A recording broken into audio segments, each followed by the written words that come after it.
I want to thank all of you for letting me speak today. That's nice of you. Uncle Bernard lived a full life. And because for more than half of his 83 years on the planet, he did work as a newspaperman, I have a feeling he might just approve of what I'm about to do. To tell you the truth, I mean, if I'm really honest about it, I guess I'm not really 100% certain he would approve because, well, the truth of it is, I didn't really know my uncle too well. I hardly ever saw him, in fact. Chalk it up to the usual fear of the old people and how they remind us of death or something. I'm not sure. But no, I can't say I knew Bernard well. So I was especially touched when my request to speak at his funeral was granted. Thank you, Rose. I mean, it's no secret that Bernard and Stanley, my father, were not exactly on speaking terms. But I digress. I'm not up here to talk about any of that. That's ancient history. No. What I'd much rather talk to you about is this scarf on my head.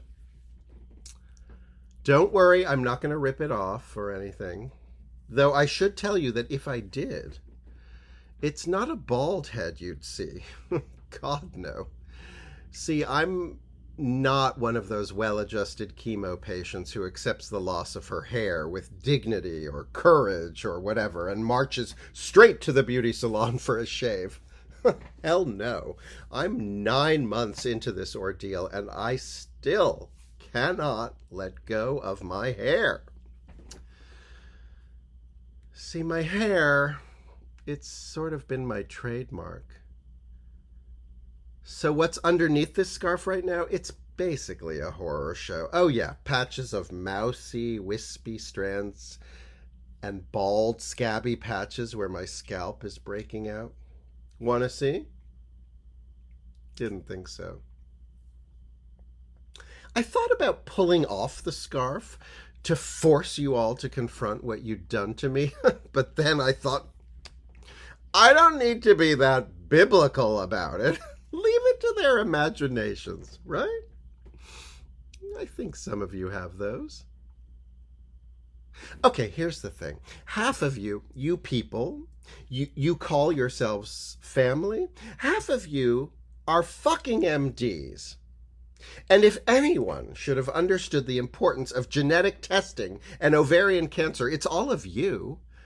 Yes, you, Aunt Rose, Cousin Alex, Cousin Mitchell. See, I get it that my dad and your dad didn't speak, but we did. We spoke. You all didn't hesitate to pick up the phone and call me whenever one of your darling little angels was graduating from some no-name college to ask for my help, landing them a broker's assistant position at Merrill or Morgan Stanley, and I was happy to help. I was. Because I thought that's what families do. We help each other. Or so I thought. But you all knew there had been cancer on this side of the family. But I didn't. When Aunt Lydia died of ovarian cancer, I was told she'd had a stroke. When Ernestine died of breast cancer, I was told it had been diabetes. And now I find out I'm the only female adult over 40 in this room not to have been tested for the BRCA1 gene. I have sat across the desk from a lot of doctors since my diagnosis. More than 20 at last count. And you know what I see on their faces every time they open up my chart and see my age? First, of course, it's pity, because nobody in their 40s should have to die from this, and yet the odds for a woman my age are pretty shitty. But then when they see who my dad was, that Stanley was head of surgery at Bellevue Hospital, and that I have a lot of cancer on his side of the family, here's what I see playing across their faces. And it's the same every time. An educated woman with 2 master's degrees, a doctor's daughter who certainly understood the genetic significance of cancer in relatives. She must be a real mess.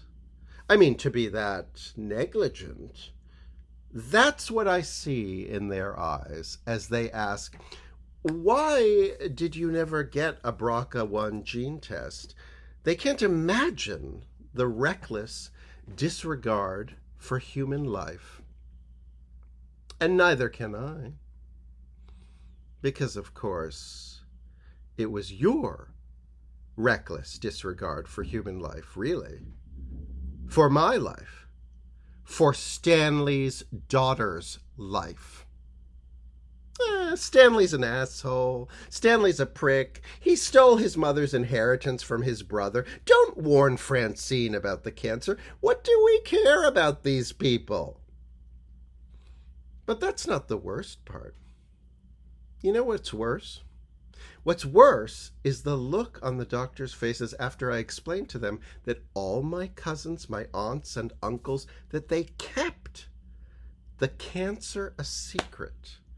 That they all got tested early and often, and yet never bothered to inform me or my parents of any of it.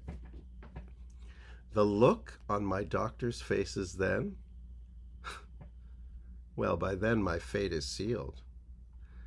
They hear me tell it, cataloging all the lies and omissions, the failures to warn me, to possibly act, to save me, and the negligence piles up upon itself like shit or bile until it crystallizes in the doctor's eyes into one fat, solid, impenetrable indictment. Not of you all, but of me. They look at me as I chart the path from one cousin's death to another and another and another, and everyone obscured with lies and omission and avoidance until they see that there can only truly be one possible answer, one possible explanation for this level of chronic neglect. And that is that I, their patient, the woman sitting across the desk from them, the person they will somehow have to treat, that I must be such a bitch, such an intolerable monster, that I have driven an entire extended family to silence, turned you all into my silent executioners. And you want to know the worst part? Sometimes I'm afraid they may be right. So, Uncle Bernard, who buried your wife to cancer 12 years ago and lied about it to me to my face again and again and again, I am pleased to be speaking at your funeral, pleased to have lived to see you die. And if, as I imagine on my darkest days, you are in fact now burning in hell, well, then I suppose I will be seeing you very soon. Too soon. Till then, à tout à l'heure.